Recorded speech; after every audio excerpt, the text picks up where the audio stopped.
So I was kidnapped at gunpoint by armed masked men who were part of the Maduro regime. How many months were you in prison for? Almost 21 months. And this was from when to when? March 31st, 2022 to December 20, 2023. What I learned more than anything else is the power of the mind, the power of reflection, and how your mind can destroy you while you're in there, or it can help you survive. All rise to drink. Welcome to Sidebar Sessions by CD Law, your personal injury law firm. Your hosts, Miguel Custodio and Denise Dubé. Two lawyers and guests breaking down law and life over a glass of wine. Get ready. This is Sidebar Sessions.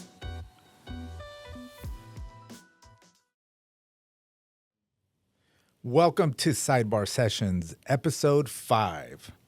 Today, we're joined by a good friend of mine, Eyvin Hernandez. I've known Eyvin since our time at UCLA Law. And, you know, one of the great things about knowing Eyvin is that he is a very interesting individual on many levels, and we'll get to know some of those today. But I've known Eyvin since law school. He's been a really good friend. He is working at the Los Angeles Public Defender's Office, and he's been working there for a long time. He's been there so long that now or at least at one point, he was teaching the younger incoming public defenders on how to try cases and how to become better lawyers. He is well-traveled, and he's very interesting. Not as interesting as me, because I am the most interesting lawyer in the world, but he is a very distant second. So kudos to that. One funny thing about Eyvin before we go into this, not even funny thing about Eyvin, it's really about us. A lot of people have mistaken me for Eyvin and Eyvin for me, which is funny. And I'm sure we'll get into a story or two about that during the podcast. So without, Without Any further ado? Yes, without any further ado, and this is sober me, without any further ado, let's introduce Eyvin Hernandez to the show. Eyvin, thank you for joining us. Thank you for having me. Yeah, thanks for coming, man. It's great seeing you guys. Beautiful office. Yes. Eyvin, so before we start, as you know, this is Sidebar Session, so we always pop a bottle of something. And today we have a bottle from Breathless, Blanc de Blanc's champagne. So let's get that going. And I believe they sent it to us. Yes, they right? did. This is So a gift. thank you very much, Breathless. Yes. They took my breath away. Eyvin, what? I feel like I'm on the Shannon Sharp podcast because he gives people drinks too. Oh, does he? Yeah. The Shay's Club Shay Shay. Club Shay Shay, right? you go. Yeah. You've seen it? Yeah, all I've the only time. seen little clips of that. He has pretty interesting. There's always always a lot of clips, right? I Yes. mean, he has a lot of stuff that goes Yes. viral. There's a lot because I don't watch it either, but I see all the news they make. A lot of big right? stuff broke on his show. Man. Yeah. Cat Williams. Cat tore it Will, up. there we go. Cat Williams He tore was it up. talking about P. Diddy and Yeah, a few yeah. other things, right? Yeah. Yes, I know. So, Eyvin, like I said, welcome. Tell us a little bit about yourself, how you, where you grew up, high school, college, all that stuff. So I grew up in L.A., in a bunch of different parts of L.A. I actually grew up from K through 6. I was in the jungle. I don't know if you guys know where the jungle is, but the jungle is basically... Training day. That's Yeah. how I- Yeah, right. It's So a I know it collection of from. apartment buildings, tons of trees. In the 80s, it was just full of Bloods and a ton of Latino gangs like 18th Street, MS-13.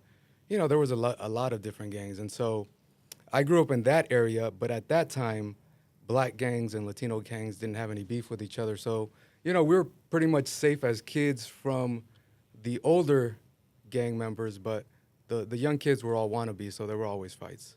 Ah. After 6th grade, we moved to South Central. So sorry, real quick. So the jungle isn't South Central. No, the jungle is where all the Bloods are at. It's in between La Brea and Crenshaw on Coliseum Street is basically one of the borders. Okay. And so it's just a collection of apartment buildings. And during the 80s, it was really, really dangerous. And so, if I'm not mistaken, that was an area that a lot of times cops didn't even go into, right? Yeah. You know what? Like after 5 p.m., the pizza man would stop delivering. Police would only go in there with a full SWAT team. They were it was a stronghold for the Bloods and, various Latino gangs as well. Wow, that's and so you grew up there, like what age till what age? First grade, I don't know, first grade to 12th grade. So what? Yeah, your entire childhood. Right. Yeah. Wow. And then where did you go to high school? Well, from after that, we moved to South Central. I was Okay. there during the riots. I went to John Muir Junior High School. That was a dangerous middle school, like dangerous. Like people would sneak in there to jump people. I got jumped like 3 times in school. Really? Because, teachers were assaulted. I mean, I used to ditch. Why'd you get jumped? I'm just curious. Yeah, I hated school, man. I hated school. I never studied. But that doesn't get you jumped. Why'd you get jumped? Oh, why'd I get jumped? Yeah. Well, I got jumped for my watch. I had like this, it was a cheap watch, but it was the type that you could see the cogs and all the little intricate mechanisms in the watch. And So for high school, that's fancy. Baller. No, it was a cheap little watch, but Tourbillon. they liked it. Yeah. So It was a Casio Limited. So like 3 guys jumped me in the hallway. Jeez. Yeah, and they took it. I was a kid. I couldn't do anything. Did they really beat you up or just No, roughed you up a little they were bit? hitting me, but Nothing crazy. No, Yeah. no, nothing Not like crazy. Karate Kid. No. They they didn't go. They didn't go for the ankle or the knee. Right. or anything Yeah. like that. Yeah. So you were in high school. Where'd you go? High school, I went to Lusinger High. Okay. That was on the border of Hawthorne and Lawndale on Rosecrans. Okay. And how was your high school experience there? Well, Look, you made it to UCLA, right? Yeah, but I transferred. I went to community college. I went to El Camino. Yeah. in Torrance. So when did you kind of get a little more serious about academics or school? I would Because at some say point you must have. senior year. Okay. Senior year of high school. I never wanted to go to school. I never thought about having a career or being a lawyer or a professional. I never cared about an education. I never had a plan. And obviously my parents being immigrants and not knowing anything, they never had like a plan for me either. So it was just a bunch of luck. It was just a bunch of things coming together. But did your parents encourage you to go to school? Or they were like, we're too busy with work. Because, look, that happens a lot, right? Immigrant parents are busy, so they, as much as they would like to be involved in PTA and other stuff like that, they just don't have the time, right? Yeah, my parents obviously wanted me to do well in school, but it wasn't like the focus of what they thought I should do with my life, right? They work as very young kids. Mm-hmm. They started working at a very young age. So they kind of they saw me as having to do the same thing. I was kind of rebellious in that I went to school. But it wasn't like they were against me going to school. When I decided I wanted to go to school, they supported me. But, when you start working at 9 or 10 or 11 years old. Sure. It's survival. It's right. survival. So, it's I can't say that I was necessarily encouraged to go to school. It's just something that happened. So what happened in your senior year that flipped the switch? Actually, what happened starts in the 9th grade. I took algebra in middle school. And that first semester, the teacher just, as long as you turned in the homework, you got all the points. And so I would get all these homework assignments and, algebra problems to solve, and I would just make up an answer. It was, 2x plus 5 equals what? And I just put a 7, and I would get all the points. But they were right answers, right? No, I was making it up. And I would get all the points. And I'll never forget. We got to keep that in there. I was ranked. We got to keep that in there. I was ranked 4th in the class, and I didn't know shit. I hate to kill your story, but that is like the dumbest thing I've ever said in this podcast. It's a small history, small sample size, but that was so stupid. Oh man. So That's why I then- became a lawyer and not a mathematician. Yeah. Wait, So what then- was? That's Okay. So yeah. then I transferred mid-semester to Lusinger, 9th grade. Obviously, they didn't do that there. I failed. I get an F. So then the next year, I have to go fight with my counselor because I'm like, hey, I got to take algebra again. She's like, no, you don't. You already took it and you passed it with a B. I was like, yeah, but I didn't learn anything. And she was like, yeah, but if you take it again, you won't get any credit. And I'm like, yeah, I know, but I still need to take it because if I don't take it and I just take the second semester again, I'm going to fail. Right. yeah, you're not going to know anything. And so I had this huge fight with this lady, finally forcing her to, let me take the class. I got 0 credit for it, but I had to take it, right? And I got a C, but I remember that it's till this day, it's the grade that I'm most proud of because I was scared to death of failing. I was scared to death. The first thing I used to do was go home and do my algebra homework, and I didn't do anything else. I never touched any other homework. I didn't give a shit about school. It was just, I just needed to prove to myself that I was smart. So, like I said, 10th grade, I took first semester again, I got a C. Second semester, I got an A. Then 11th grade, I got into geometry. I really liked it. I enjoyed it. And, all the little Asian kids started asking me for help, and I would help them. And my teacher noticed, and he was like, hey, at the end of the year, he was like, hey, I want you to be in calculus next year. And I was like, what's that? What's calculus? Did he tell you to go watch Stand and Deliver? No, but I did afterwards.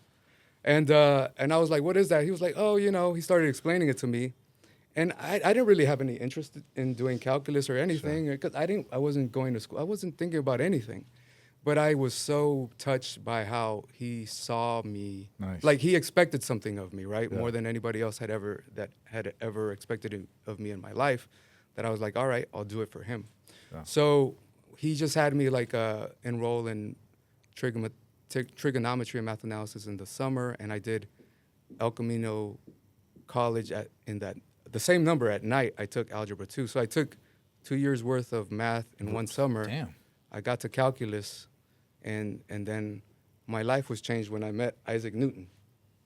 When I met Isaac Newton, man, I was like, what the fuck? How can one human being invent all of calculus, the laws of motion, the law of gravity, optics? I mean, this man did everything, and I was just like, one person did this? I want to be like that. Once again, it was never about going to school. It was never about a degree, a profession, getting a job, status or anything like that. I just wanted to be like him. That's good. It's funny how so many people's stories about how they succeeded and got to a place in life starts with one teacher who gave a shit. Yeah. So many people, think about how many times people have said, well, I had that one teacher in 7th grade who noticed that I was actually trying. Yeah. And you know what? He gave me some attention and gave me some confidence. The crazy thing is that before that, I used to make fun of people for trying to do their homework, going to school, caring. They're like, what the fuck is wrong with you? Who do you think you are? What makes you think you should study or you're smart? I was like that. I was that Yeah. type of kid. Yeah. So it was a huge transformation. That, once again, it just came about on its own. It's Yeah. nothing. Growing up in the schools I went to, and look, I went to public school, LAUSD, Los Angeles Unified. I came across so many teachers that were caring and actually, gave a shit. That when I hear stories like this, I feel like it's unfortunate that like a lot of people went to schools where only one of those teachers actually really cared. Sure. And you hear about it so much that you realize it happens more that way than it did the way I grew up, And I also do think, and I don't know, this is just my experience, right? But I also think that you have to put in some interest, right? They have to see something in you, I think, for them to kind of encourage you, right? Like that teacher probably saw something in you that you were doing, right? You were showing some interest. Well, he was doing the work. He was helping doing the other work. kids, right? Yes. You were Yeah, Right. the interesting proactively thing about doing that, Yeah. something. the interesting thing about that teacher is that he and I never interacted. We never talked. It's not like he was this mentor teacher type of thing. who would go around and make sure everybody's okay and how's everything at home. He wasn't like that. It was like, do your assignment, problems, blah, blah, blah, blah, blah, blah. And then he would be quiet and be in the corner the whole time. Yeah. So I was very surprised that he took an interest in me because he was just like a really quiet guy Sure. who would been doing it for years, and I'm sure as time goes on, you do less because people don't come through, students don't come through. Sure. So when you went to El Camino, then it sounded like you had more motivation. You had some kind of guide, right? Maybe not necessarily exactly knowing what you wanted to do, but you knew you were capable of doing more than what you had been doing, right? Right. So I was in math and physics class in senior year, and I remember one of my friends on the football team said, "Hey man, I really like physics. I think I want to study it." And in my mind, I was like, "Hey man, I'm smarter than this guy. Maybe I should study physics." And so that's why I ended up studying physics, because I didn't know what to. I never thought about a major or what to study. I was just like, wait a minute, I want to be like Isaac Newton, and this guy wants to study physics. Maybe I should do it. And so when I went to community college, it was just like, give me all the hardest physics and math class as possible, because I wanna be like Newton. So I got to take the hardest stuff. Yeah. I can't take easy stuff, but it wasn't easy. People think that if you study physics or math, it's easy for you. It's not easy. Physics is not easy for anybody. The whole class at UCLA, after a lecture, would go together either to the professor's office hours or to the TA's office hours, and we'd put the homework right there and be like, we don't know how to do this, show us. And they do it, and then, it's your job to go study and figure it out on your own, so you can do it on your own, because they're not going to give you that same problem for the test. So, the difference between the people who, I guess, are successful, to me, it's just, you just have to have that attitude, like, nothing's going to stop me. It doesn't matter how hard this is. It doesn't matter that I don't get it initially. It doesn't matter that, everybody else is having trouble with it. Eventually, I'm going to get it. Yeah, it's just about consistency, right? Yeah. And you have to not give up. Right. And it's going to be hard, right? If it was easy, everybody would be doing it, Yep. right? So, it's so funny you mentioned that you decided to study physics because, just some random little story, right? And it's so funny how a lot of times when we're uninformed or we don't have good mentorship, we decide we make decisions based on trivial reasons. I went to UCLA. Why? Because I had gone on several field trips and, going like in elementary school and junior high. And at the end of the day, I just really liked the colors. So, and that just goes to show when you don't have a lot of mentorship or you don't have family members that are in college and are telling, hey, you should go to UCLA because it's public and, you're not going to have to pay as much as if you go to private. I mean, those are the things that were like, okay, if I made that decision, it makes sense, right? But me going because they had really cool colors. Blue was one of my favorite colors. The year before I started, they had just won the national championship in '95. I mean, to go to UCLA for something like that, right? And it just reminded me, right, when you said, oh, yeah, I decided to study physics because some guy on the football team said he wanted to study, So it's interesting, some of the decisions that we make that are based, on silly things sometimes. Yeah. So you got to UCLA, somehow you met Miguel, and your trajectory was not taken down somehow. Good work. Yeah. Must be all that. I met him in law school, so Yeah. it's too late. Yeah, It was yeah, too late to be yes, taken down yes. by then. There we go. Yeah, you know what? But high school was an interesting time because we had race riots every year. I remember I got into USC out of high school, but when you grow up poor, and I think they were offering me like $6,000 a year loans, which is nothing. But to me, I was like, $24,000. Oh my God, I'm gonna be in debt for the rest of my life. I was like, I can't go there. I'm never gonna pay that off. Yeah, That's how I yeah. thought, right? Because we didn't know anything about money, and so I ended up going to community college and transferring to UCLA, and yeah. And then what made you decide to go to law school? At what point were you like, Yeah, you know what was your major? Physics and math. Physics and math. Yeah. And then how did you So switch? when were you like, all right, I'm not going to go to grad school in physics. I'm going to go to law school. I was always talking to my professors about grad school, going to grad school. I really wanted a double doctorate in physics and math because, once again, that's what Newton was. And so I started talking to my professors. And I'm like, hey, you know what? How do I do this? I want to be a professor. I want to be a physics professor at a university. And they're like, oh man, that's going to be hard just because nobody ever leaves these jobs, Yeah.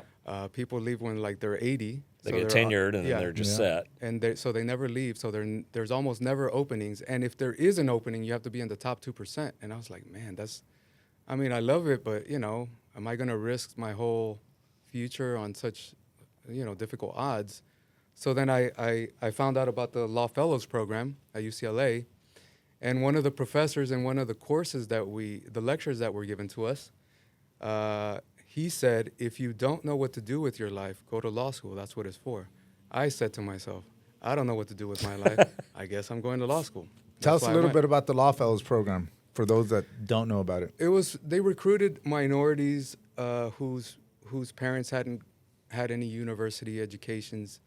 First time, basically they have to be first time, college. First generation. First-generation people that go to school. And, you know, they give you one lecture every Saturday by a professor who basically lets you know what law school is going to be like. And then in the afternoon, they give you some, you know, exercises, homework, stuff like that, stuff to read. And then in the afternoon, they bring in panelists from different areas in the legal field to talk about what they do. And so it was once a month, I think, for a quarter. But it was really insightful. Although I do feel like the lectures that we were given during that program were way more interesting when they were than what they were actually like in law school. In law school, I was bored to death. I couldn't stand law school, man. So when were we in the same Law Fellows class? Yeah. Yeah. Okay. So look, for me, you know, and obviously we share the same affinity for the Law Fellows program. It's a great program. I think without that, I would have been lost. I'm not sure if I would have gravitated towards law school, because it actually gave me a taste of what, you know, going to law school was about, right? Like you're physically in the building, for one. Like you said, you go to a class that's taught by a real law professor, right? And they're asking you questions. Some of the professors were asking you like Socratic method stuff, right? And you're like, oh shit, you know? You're just, you know, you're a poli-sci major and you're being asked all this stuff, right? And then in the afternoon, then you have lunch. Or a physics major. Yeah, or Sir Isaac Newton here. and you're given a mentor, right, who's a law school student. And then, you hear like different attorneys that are practicing. They're like on panels and stuff. And it was just such good exposure to the whole legal, you know, law school industry. You know, it was just really good, really helpful. And I know it's helped hundreds, if not thousands of people. And so, it was really good. So once you did that, then did you, because they offered like some help with the LSAT, right? Yeah. There was a prep course for the LSAT, which I took. Also, they help you with writing your essay. Yeah. And I don't know what else, but it was very informative and helpful. And, you know, they basically give you the lay of the land of where you should apply depending on what you're looking for. And so I had a lot of, you know, it did help me a lot. I only got into one law school. Really? I only applied to 8. I applied from schools ranked 1 through 6, and then UCLA and Berkeley. I got waitlisted at Berkeley. I got like waitlisted at Colombia and Chicago. Okay. Yeah. Nice. Didn't get into anywhere else. And you got into UCLA. Yeah. So what was your experience? You said law school was boring. I was bored to death. You made some really good friendships there, though. Yeah, incredible friends. Well, friends that saved my life. So yeah. Yeah. Really good friends. Yeah, and we'll get into that shortly. And so, what were your favorite classes in law school? Honestly, they were boring to me. I liked constitutional criminal procedure. That was about it. Most of the other stuff was mind-numbing. Property, I think I went 3 weeks and I didn't go anymore. Contracts was terrible. I mean, most of the stuff is really bad. The teachers, I thought the professors were dry. And, you know, the whole Socratic method I didn't like because I'm like, I'm not paying all this money for you to ask me questions. Yeah. You know, you teach me. Yeah. Because, you know, I could say a bunch of shit, but I didn't come to hear myself speak or think. You know, I came to listen to experts. And so, you know, a lot of what I did, because I was so bored with law school and the readings, I didn't think they were interesting. I didn't read, and what I would do is I would go to class and take notes to try to figure out what the cases were about, and that made it interesting to me. Yeah. And just a quick little side note. Our next guest will be the dean of the law school at UCLA. No joke. Dean Michael Waterstone. So be on the lookout for that one. It's a great segue. It's a great segue. I was so bored at law school. It was terrible. We'll have the dean next week. Everybody has different experiences. Yeah. Totally. There were people. There was a time where I remember people crying because they didn't get all A's, and they were down on themselves. Because, Some people took it very intensely. It was an intense experience for a lot of people. So So I saw it affecting people in different ways. I was bored, and it's not because I was doing well in school too. It's just that I didn't care. I had already done the hardest thing, what I considered to be the hardest thing. So going to law school was like monkey work. It was just a bunch of reading and regurgitating.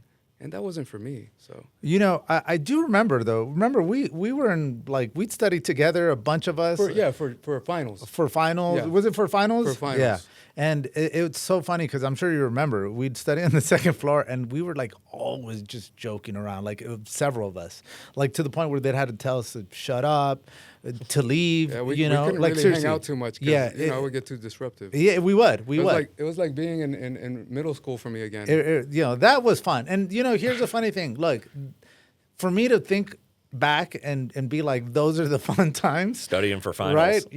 Studying, it's the joking around. And that's what I think is important, right? Look, the material is obviously important. Whether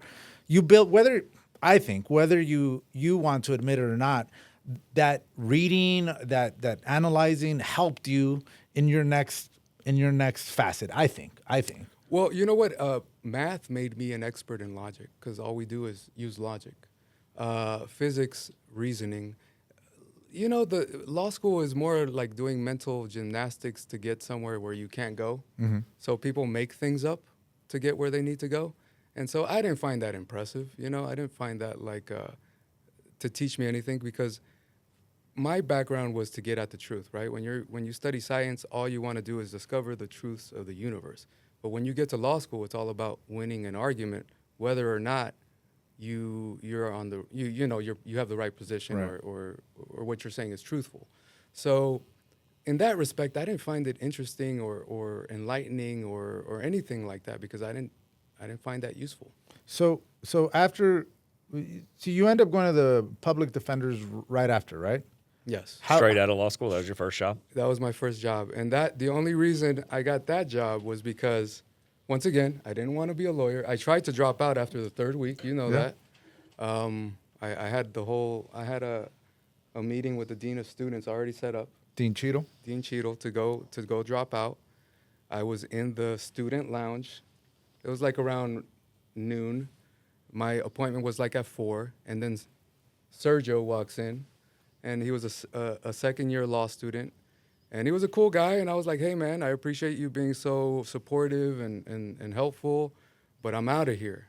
And he was like, what are you talking about? He's like, I'm dropping out. He's like, what? What do you mean you're dropping out? I was like, yeah, man, this is not for me. He was like, no, you can't drop out. What are you talking about? He went on and on for 10, 15 minutes trying to convince me. I was like, no, man, He was like, the community needs you, this and that. Do you know how hard it is for a Latino to get into UCLA law school? I was like, man, I don't care. And he said, you know what? What time is your appointment with the dean? I said, 4. He was like, meet me here at 3:30. I was like, why? He was like, just promise me you'll meet me here at 3:30. He was talking about the student lounge. I was like, all right, I'll meet you. I get there at 3:30, and all the upper class Latino law students were there, all the men, the male Latino law students, which was only 5 or 7, right? But they cornered me. They cornered me, and they were like, we're not going to let you go. We're not going to let you make that meeting. We're not, you're going to make a big mistake, blah, blah, blah. Did they take your watch too? I didn't have a watch. Oh, okay. After that, I never wore a watch again. You learned your lesson. I never wore a watch You learned again. your lesson. So, okay, so he okay, and then. So then I canceled my appointment with the dean. I was miserable for the rest of the time there. Yeah. I was miserable. But you made it through. Yeah. Once again, it's not an issue of difficulty. It's more like it just wasn't for me. I'm not here to argue bullshit just to win an argument. That's not who I am. What do you ever think about? I'm sure you do. What you would have done had you dropped out? You know what? I was looking to be like an international correspondent, like for wars, or even a teacher. Go teach somewhere. Yeah. Because I like teaching, but Yeah. it wasn't anything about law. And so what happened to me is when I graduated, a bunch of my friends from my section became public defenders. Like 6, 7, 8 of them became public defenders in LA County Public Defender's Office. And so they called me and they were like, Eyvin, we think you should apply. And I was like, what do you guys do? And they were like, well, we're public defenders. I'm like, what's a public defender? They're like, oh, we represent people who are accused of crimes who can't represent lawyers. I'm like, man, I don't want to represent guilty people. I'm like, I don't want to do that. I'm like, what the hell? They're like, no, we think you'll like it. You should do it. And, I hung up and thought about it. And as the time went on, I was like, man, I need a job. I gotta apply somewhere. So I applied.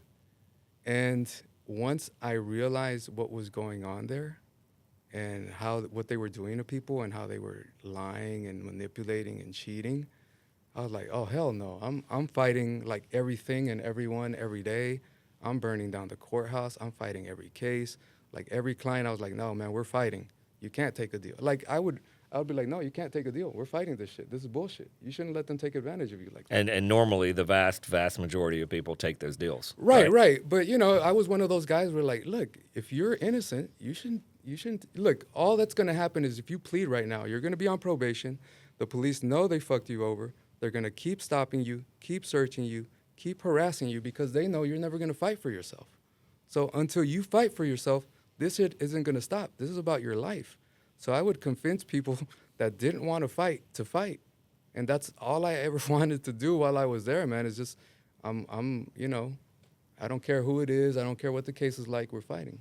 And look, and just a question is, there's many times, I'm sure, where you lost, right? Oh, yeah, And how absolutely. did you feel knowing that the person that could have taken a deal decided to fight because you convinced them to, and now they're really getting punished nasty? Well, so I told people who I thought should fight to fight. Those who had absolutely no way of winning, I wouldn't tell them that. I would tell them, look, man, you're in a tough position. I can't tell you what to do, but this is what's going to happen if we go to trial. And, I don't have an argument to help you. So, if you take the deal, then, I'm okay with that, because I didn't want anybody to take the deal, even if they were guilty. But, and people that were guilty who I wanted to take a deal, sometimes they would, sometimes they wouldn't. I've had people with 3 strikes, a 3rd strike case, who were offered 6, 8 years, and they wouldn't take it, and they wanted to go. And I was like, you're looking at 25 to life. If you lose, you're not getting out. You're going to be there 25 years before your parole board hearing. And so, but there are some people who are like, I don't care, I'm going to trial. So it was a little bit of everything. Yeah. You just got to have like, ice cold water running through your veins to do this job, man. How many cases did you try, approximately? 68, 69, 70, something like that. And that's because I've been out of 7? Yeah, 6, 7. So We're trying to kill that. I would say How many felony trials of those? probably 30. Oh, wow. Okay. The thing is, like, I was out of trials because I was a trainer for almost 4 years. So for 4 years, I didn't do any felonies. I was, a mentor for another 2 years. And so, I've been out of the game for a while. But when I was, doing trials, man, it was, to me, it's a high. I enjoy it. I like being in front of a jury. I like cross-examining cops and witnesses. I like, calling people out on their bullshit. And, to me, I trained myself to think as fast as possible on my feet. So it didn't matter what somebody came up with, in a split second to try to throw me off. I'd catch them and be like, no. You just said this. You just said that, Yeah. So I learned a lot. I got a great skill set because I feel like being a public defender gives you every single skill set that you will need in your life. It helped me survive while I was in prison. Yeah. And it just gives you the reps, right? Right? I mean, look, you got to just do this stuff, Yeah, right? yeah, you got to do the trial. You can't, huff and puff and tell the DA that this is going to happen or that is going to happen or, you just got to do the trial. Yeah. And the trials that I'm most proud of are the ones where I had no business winning or hanging it, and I was able to hang a case. So, just real quick, top 5 things you tell aspiring trial attorneys.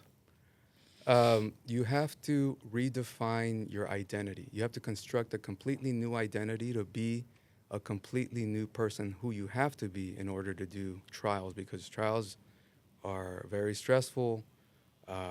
That you have to think on your feet very quickly, and you can't let fear prevent you from doing or saying the things that you need to do. So one is, don't let fear hold you back. Second is preparation is everything. Preparation will give you all the confidence you need.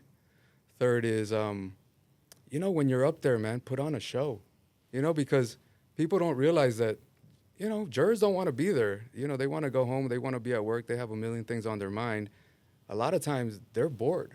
If you put on a witness and the witness is boring, they're going to stop paying attention. So you can have a great case and have the best arguments, but if you're boring, they're not going to pay attention. They're going to miss what they're supposed to hear, and you'll lose. And there's no such thing as a good case. As in criminal law, because everybody is being charged with something, innocent people go to prison all the time, and so there's no such thing as a good case. There's no such thing.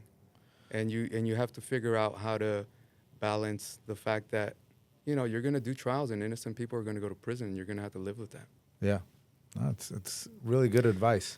One last thing. Everybody always asks me, like, how can I defend guilty people? And that's a great question, because that's the first thing I thought about when people told me about the job. But it's the easiest thing in the world is to defend guilty people, because the hardest thing in the world is to defend someone who's innocent. Because if you lose, they go to prison. And that's way more pressure than anything else you could ever feel. Yeah, good. It's really good. So you mentioned something that you were in prison. So let's get into that. Yeah, I shouldn't gloss over that, huh? No, it's Miguel buried the lead during the the intro. I did. And so you had a very life-altering experience that happened to you a few years back, and yeah, let's get into that, because I know that there's a lot of people that listen to this podcast that want to hear about that, and I know that you have plans to further talk about that in detail in other projects in the future. So tell us a little bit about what happened. So I was kidnapped at gunpoint by armed masked men who were part of the Maduro regime.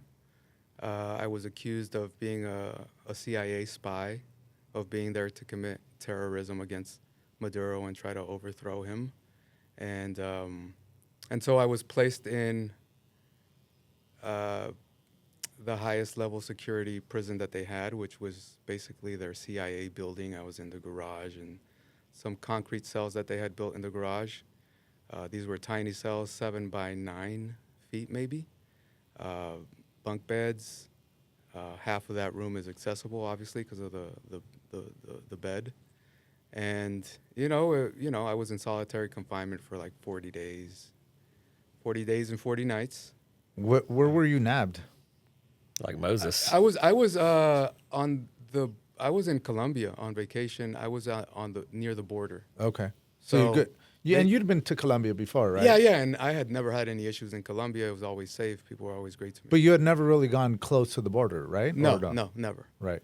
And so I was in a prison where they had all their highest value assets, all their hostages were held, and it was people very high up in the Venezuelan government, generals and colonels and people who were the head of industries and, that knew basically everything about the government. I met really amazing people who, the only reason I survived was because of the political prisoners in Venezuela. They welcomed me with open arms. They fed me whenever I was hungry. They gave me clothes when, if I needed it. They lifted me up and gave me hope, always letting me know, hey man, you're gonna get out of here before any of us. Don't worry, your government's gonna get you out.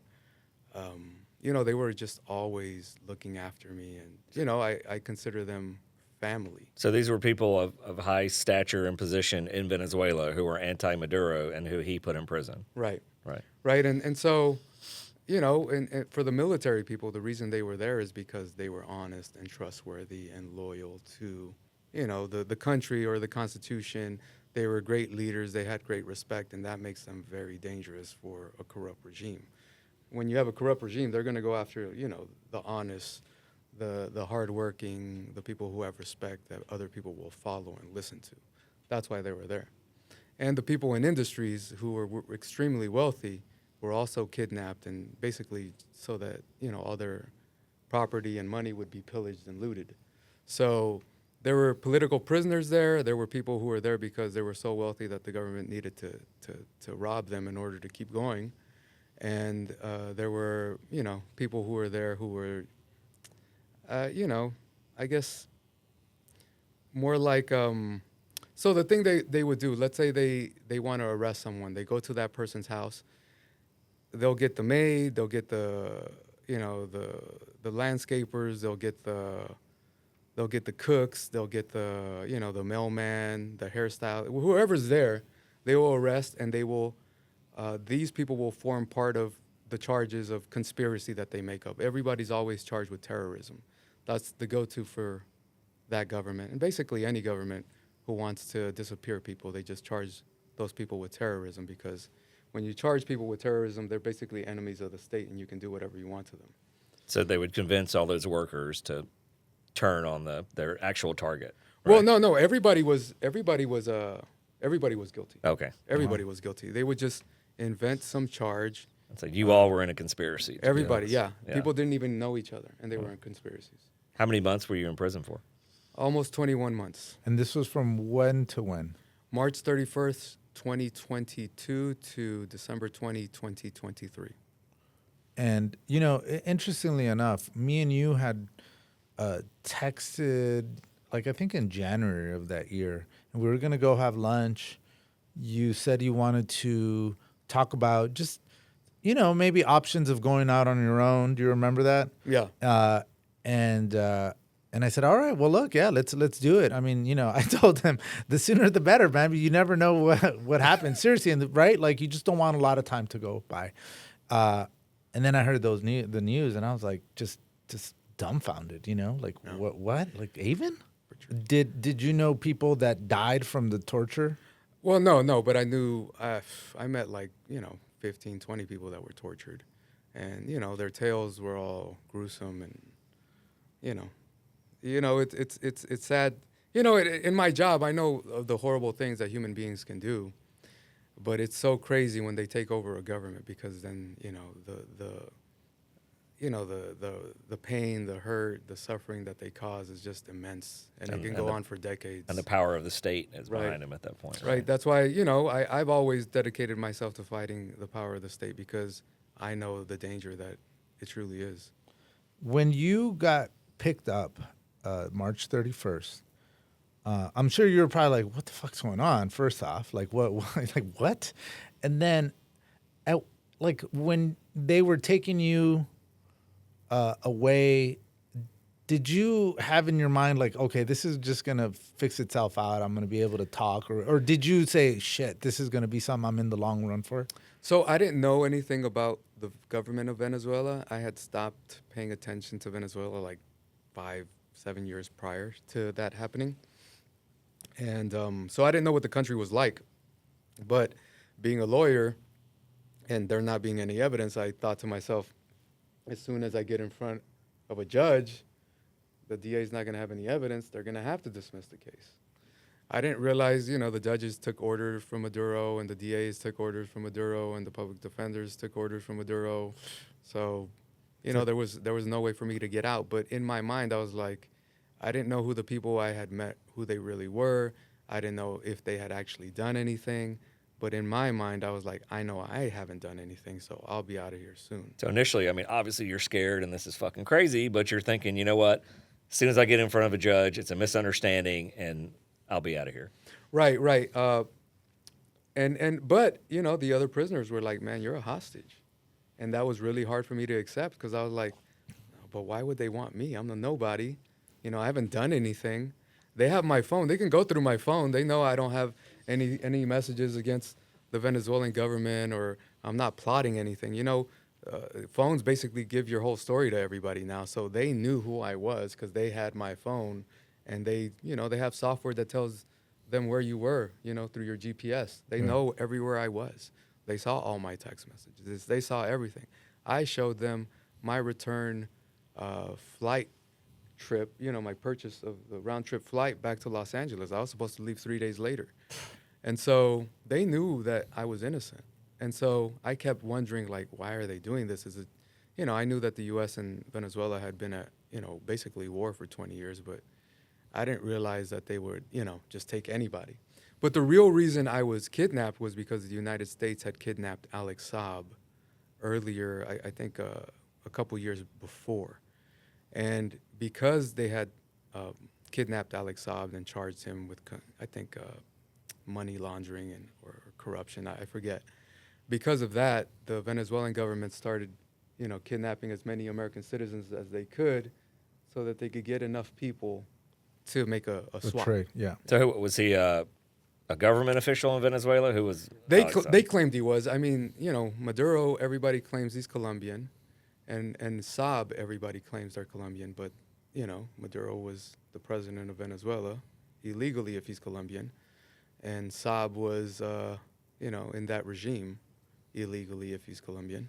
So, and they all do dirt. They all Sure, do dirt. They're of all course. stealing money. They're looting the country. Yeah. The country's a literal gold mine, and they've been looting it for like 27 years, and the people before them were looting it. So, and now we're looting it. When you got kidnapped, were you alone? I was with a friend, but I never saw that person ever again. Ever? Yeah. What do you think happened to her? To that person? I was told that she was released. Yeah. She So- was Colombian or she was Venezuelan. American? Oh, she was a Venezuelan. Okay. Yeah. So Did you think that maybe you got picked up because that person had something to do with whatever they were charging? Like, I'm just trying to think, like, what, at some point you're like, okay, this is a big misunderstanding, right? And at some point it dawns on you, like, shit, I'm not going anywhere for a long time, and the conditions are like horrible, right? yeah. I mean, it's impossible to know. But while I was there, what I learned more than anything else is the power of the mind, the power of reflection, and how your mind can destroy you while you're in there, or it can help you survive. And so, what I've taken away from that experience is, we're all as powerful as we need to be. We can survive anything, and we're all as weak as anything else, and we can be destroyed by anything. It depends on whether or not you have control over your mind. And I think that was a huge lesson for me, because I realized that I hadn't always been in control of my mind, versus now I feel like I'm in control of my mind. And so I feel a lot more powerful than I did before. So when they took you to court, you had a public defender from Venezuela? Yeah, Or but that something guy was similar? That guy. I mean, did you go, hey, man, I'm a public defender, I too? told him. Like, Come on, bro. What's going on? Help me out. I told him, but when I told him I wanted him to call the U.S. Embassy, and he was like, "Oh, you don't want to do that. You don't want to make this political." I knew I couldn't trust him, because I was like, it's already political. I've been arrested for no reason just because I'm an American citizen. Yeah. And so I realized I couldn't trust him. I never saw that guy again after that first meeting, because I was flown from the border town of San Cristobal to Caracas, which is the capital, and it's like a 10, 12-hour drive. And so I never saw my lawyer again. I never went to court again. They would take me to a court in Caracas, and the judge in the courtroom would make a video call to the judge in the border town, and they would put the phone in front of the judge, and I would just look at the judge, not knowing what the hell was going on. I didn't know if my lawyer was there. I don't know what the hell was going on. And that would happen to the point where I was like, man, I'm not going to court anymore. Fuck you guys. I'm not going. I don't care. Do what you guys want to do. I'm not going. So it was they're all actors, but I saw a lot of similarities between Venezuela and here in the United States, especially in LA County, because judges do what they want, DAs do what they want. They didn't even present any evidence, and I was I was held to answer by the judge, which is exactly what happens here in LA County. Yeah. They don't give any evidence. They give like the tiniest bit of shitty evidence, and the judges always say, oh, well, this should go to trial. So, judges and prosecutors always have the power, and their culture is the same everywhere, where they try to give as much time as possible to whoever they're accusing. Yeah. What was the food like? It was Just terrible. like on a more basic level. Yeah, it was terrible. I mean, every now and then they had one good meal a week, but most of it was stuff I wouldn't have eaten if I had the choice, obviously. Yeah. Like what? Just You know what? Sometimes they had like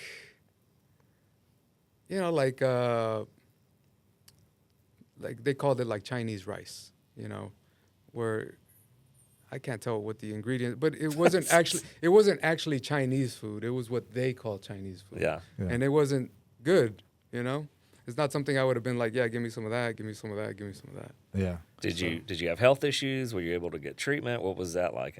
Well, they didn't have a doctor. Well, they had a doctor for a little bit, and then she left because, she wasn't getting paid.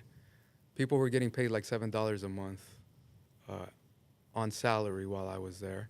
So everybody's like, I don't know, 10 times below the poverty level or whatever it should be. If I was sick or anything happened to me, they didn't have any medications. They didn't have any of the equipment to treat me. So, you just deal with it. If I didn't know anybody there, but one of my friends who I met there, his mother-in-law would go, she moved from her border town to Caracas to take care of him, take him food, medicine, clothing, wash his clothes, stuff like that. She was kind enough to look after me. And when my friend was rescued, because he left October 1st, 2022, I was left behind, but his mother-in-law continued to look after me. Nice. So I had all kinds of people just helping me, looking after me, making sure I was okay. I remember we spoke on the phone. Yeah. I remember you asked me, how are they treating you? I was like, man, is this guy really asking me that? I was like, I can't really answer that question, And bro. in English too, Yeah. like it's even worse. He's all, "Hey, you got to speak Spanish, or else they're gonna hang up." And so I was like, "Oh, okay, go." I mean, look, it's one of the things that's like the first thing you want to know, right? Yeah, like, yeah. you doing Yeah, all right? obviously, yeah. And then he's like, "I'm okay, and I'm just like, "Yeah, this guy's just fucking bullshitting," because they're listening, right? You know? Yeah. So whenever I made a call, they would have somebody behind me, somebody to the side, and it was being recorded on the phone because they would, go over all your calls. Once you were done with them, they would take it to someone who could actually speak English, and they would listen to your conversations. That's So wild. what kept you going in there? What gave you hope? What kept you It's a great question. surviving? So, two things. At some point, I saw it as a battle of the minds, like them versus me, but it's a mental game. It's a mental battle, right? So I was like, man, these people don't know how to read and write. They're dumb. I'm a genius. They can't break me. This is a fight every day. Whose mind is stronger, mine's or them? And that's how I saw it. That's how I survived. I was like, you can't break me. I'm like, I'm going to do something every day that'll make me stronger of mind, body, and spirit. Whether it was, doing push-ups, squats in the cell, jogging if they let us go outside. I would read books whenever I got a chance. And, I was always just positive. And to me, it was like, I thought about it when I'm cross-examining police officers on the stand. I'm like, this guy's not smarter than me. There's no way this guy can outthink me or outsmart me in any way. I'm superior. I'm winning. And that's, you have to think that way in order to survive. Yeah. Yeah. So you did a lot of physical exercise in your cell? When I had the opportunity, there's, depression is a bitch in there too. And when you're depressed, you don't do anything. You don't want to get out of bed. And so there were times where I would go through feeling great, strong. Then I would get into a depression. Then I'd break out of it and be like, nah, I can't be like this. I gotta, this is a battle. This is a fight for survival. There were people who were doing hunger strikes. And I was like, man, I'm not going to do that because, I know myself. And if I'm going to do a hunger strike, I'm going to the end. And I was like, I'm not ready to die. I'm trying to get out of here. I'm trying to survive. So I made it my point that my point was to survive. And what gave me hope was that my brother told me, I would call him And he wouldn't tell me much about anything. But one day, after months of me being there and not knowing anything, he was like, hey, by the way, a bunch of our friends formed a coalition, and, you know, they called us and they're helping, and we meet, you know, once a week, and we strategize. And, you know, a certain segment of the group does media interviews. You know, they're in contact with the media. Another one is in contact with members of Congress. Another one does the fundraising. Another one does like the multimedia stuff where we have a web page for you and we fundraise for you. And another one, organizes the events. And so when he started telling me all the stuff that they were doing for me, I was blown away. And my friends were like, you know what, don't worry about it. We're not going to stop till you're out of there. So that gave me hope, because I realized, you know, I could lose my job, could lose my house, I could lose everything. But I didn't need it as long as I got out. Yeah, and look, they brought so much awareness to your case that I think that was very crucial in my opinion, in getting you out. Oh yeah, absolutely. Not crucial. It was essential, because I wouldn't have gotten out any at all. Yeah. You know, the first time when I met with the State Department while I was over there, because they went to visit me, went to visit us like 4 or 5 times. The first time that I met Roger Carstens, who was the special presidential envoy for hostage affairs, he told me very clearly, you know, we don't know when you're going to get out. You could be out of here 5 days, 5 years. I don't know. And he was like, the best advice I can give for you is the same thing that other political prisoners have given to people in your situation, is, you know, embrace the suck. That's what he told me. He said, embrace the suck. When he said that, I was so fucking pissed off. But I realized I was alone. The government had abandoned me and everybody else. And I was like, all I can do is survive now. That's it. And so he told me the most important thing that I had to realize is, like, I was on my own. And you either survive or you're not going to make it. Because they violate your rights every day. It's a mental torture every day. They do it on purpose. And so you can't fight every little, like, transgression, right? Because you'll go crazy. You got to pick and choose your battles. They're trying to destabilize you emotionally and psychologically. So when I realized that, and, you know, I took his advice, and I was like, I can't fight everything. I'm going to have my line. And when they cross that line, then I'll fight. But if it's not that line, then I'll just let it go. And that helped. That helped a lot. That helped a lot. Because other people were fighting every little thing, and they were going crazy. So was that swap with that guy? Yeah, Alex Saab was swapped for 10 of us, 10 U.S. hostages that they had accumulated in Venezuela. And if I remember correctly, it was something like 13 Venezuelan political prisoners. Tell us about the day you got out. Well, I mean, they knocked on my door like at 5 a.m, told me to get ready, that I was going to an important meeting.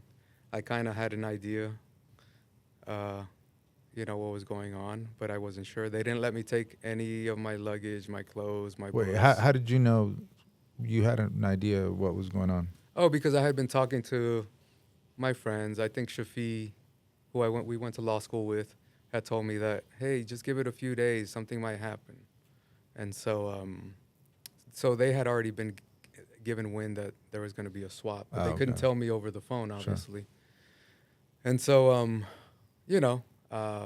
they hooded me, they zip tied my hands, they put me in a car, and they drove me to the airport where I was fighting with them to the last minute, man. Because you had no idea where, I mean. Yeah, because they were telling me walk. I'm like, dude, I can't see. You got a fucking hood over my head. I can't see shit. You expect me to walk. I don't know if you're going to have me walk into a car, jump off a cliff. I don't know. So I was resisting walking, and they were pushing me. And I had, like my knees bent. Yeah. As, they're pushing me forward, and I'm pushing back all the way towards to the plane, and they finally took off my hood once I'm inside, and still had us zip tied, with our hands behind our back. And then one of the other guys that I was with wanted to fight them, because it's like, this is fucking over, and you're still fucking doing this? You're going to swap us, and you're still fucking doing this, It's like till the last moment, these people don't know how to interact with human beings other than to, like, use terror and violence. They don't know how to interact like normal human beings. And so, you say you were alone, right? You said your government abandoned you. but it was your government that actually picked you up, right? Yeah, because they were forced to. There was a group of people that was liberated while I was over there. And I wasn't included Right. in it because the government didn't declare me unlawfully detained. They didn't see me as a priority.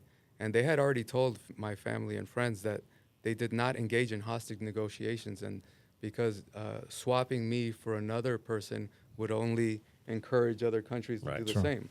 So after them telling my family all this, they swapped a group of people Not in you. Venezuela, not me. And I remained there for, basically another year. Yeah. So, Yeah, that doesn't feel good. So Yeah. they can say whatever they want, but it's not true. Yeah. It's not true. I knew that I was abandoned there. I knew that I wasn't a priority. And I know that the only reason I got out is because of my family and my friends that got me out. Yeah.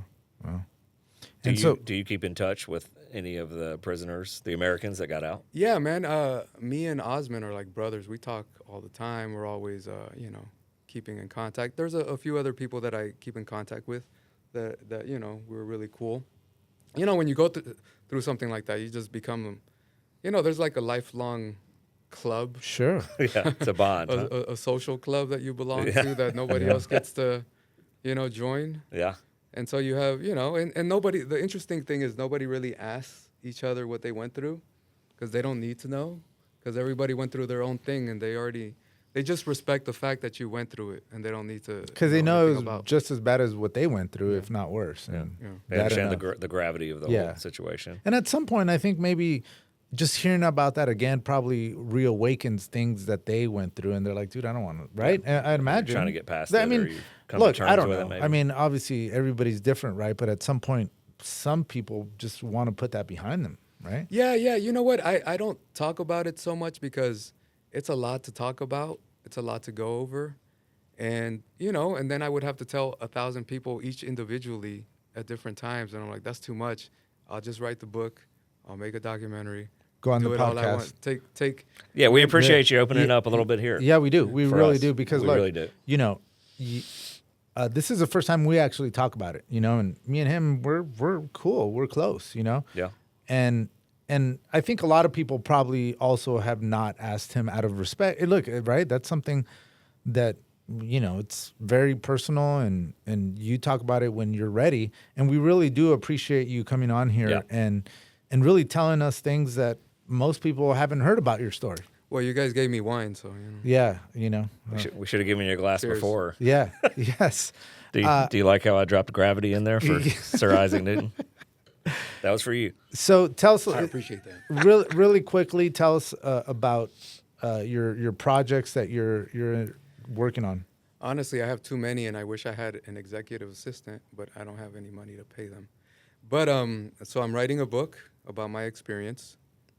And honestly, I think that what's most impressive or important about my experience is what my friends did over here. It's not what I went through, but people coming together and building a coalition and forcing the government to do something they don't want to do. That's wild, You don't Yeah. hear about that ever happening. And so I feel Yeah. like I have this wealth. I have something that nobody else has, Like I have this small, powerful army that I know is there for me no matter what happens to me. And so I'm working on a book about that, about my experience, but I want to include what they did as well as a documentary about my experience and what they did. And I obviously have a podcast in mind where I talk about how we as human beings are all political prisoners, really, because our governments do what they want, right? Regardless of how it affects us. And so we're basically hostages against our own political systems. And so I want to call the podcast Prisoners of Politics. Yeah, pop, P-O-P. Yeah. Pop. Well, no, I don't know about pop, but There I am trying to be funny on something serious. But that's just me, right? You got to be genuine, right? Yeah, right? yeah, I mean, yeah. I'm not going to be serious all the time. there's the Laugh Factory has a comedy class that you can take. Okay. It'll be very helpful. I did, Okay, you know? Yeah. I'm gonna take it. Okay, let me know. Maybe I'll I'll do like 10 minutes on a Open mic night. open mic open- night right. Yeah. and bomb. But I mean, dude, you've been through a lot worse. Yeah, Trust yeah. me. What's the worst that I'm like- that the Laugh Factory can, Yeah. do to you? So look, man, we really appreciate this time that you spent with us. We wish you all the best on your future endeavors. If there's any way that we can help you, I've told you that, we'd be more than happy to lend you whatever podcasting room, equipment, whatever, you're a really good friend. And honestly, the fact that so many people were willing to come together, and these are people that probably hadn't talked to each other in a long time, because that's how law school is. You lose track, but they all came together to help you out. Speaks volumes of the type of person that you've been. So, it's it's great. I'm happy that it worked out the way it did. Unfortunately, you went through some crazy times. you know what? I will say this. There were people on that group that I didn't know. There's people that I hadn't talked to in like 15 years. There's people that, there was a trainee from the public defender's office that I helped train, who I wasn't close to. We didn't hang out, we didn't text, and that guy was one of the leaders of the group. So I was blown away by how people came together. It really humbled me. And with all the violence and terror and the worst of humanity, right, that you experienced, that's the counterpoint. Yeah. Right, and so like Right. all I experienced was love, man. All I experienced while I was over there was love from the prisoners, and all I experienced while I was over there was the love from my family and friends here. And so, when people say, "Oh, I'm sorry what you went through," I honestly, I'm like, I went through the most incredible experience of my life. I made a Venezuelan family of people who love me, who care for me, who I love too, and I care for them, and I continue to do what I can to get them out. And all this love that I have over here has been revealed to me. And so I can't ever be upset with what happened. I can't ever regret it. I can't ever say I wish it never happened. In fact, if I was given the choice to do it all over again, I would have to, because I met such incredible people who are a part of my life now that, that make me feel fulfilled and loved. And so I would never give that up. And look, that just goes to show also that being resilient is really just a big part of it is how you interpret things that happen to you. It's your mind. Shit's yeah. always going to happen to you, right? It's how you interpret it. It's how you let it just, kick you down and that's it? Or do you see it as something that you're going to overcome and it's just another, roadblock? But, and so I think interpretation is really important in everybody's lives, right? How do you interpret something good or bad? Right. I mean, like I said, it's the power of the mind. It's definitely how you see the world and how you see yourself in it. And, luckily for me, I've always seen myself as me against the world. So it helped me in prison, right? But it wasn't me against the world. I had a lot of help. Yeah. I had a lot of help in prison, and I had a lot of help out here. And so one of the things that was revealed to me is like, I'm not alone, man. I'm loved, and I have more than I can ever need. I don't need money, and I don't want money, because what I have is so much more valuable and powerful. And on that note, It's a great Yeah. way to end. yeah, thank you very much, Eyvin. Thanks, You've man. been great. Thank Yeah. you for having me, man. Yeah. This thank is you. awesome. Thank you. Thank you. All right. Well, thank you very much. We appreciate it. And like I said, be on the lookout for our next episode with Dean Michael Waterstone from UCLA Law, where we will be talking to him about some of the things that Eyvin said his law school experience was all about. Tune in. Thank you for tuning in to Sidebar Sessions by CD Law. Subscribe to our podcast channel and follow us at CD Law Firm. Wine picks are welcome. From Custodio and Dubé, your personal injury law firm. We'll see you next time.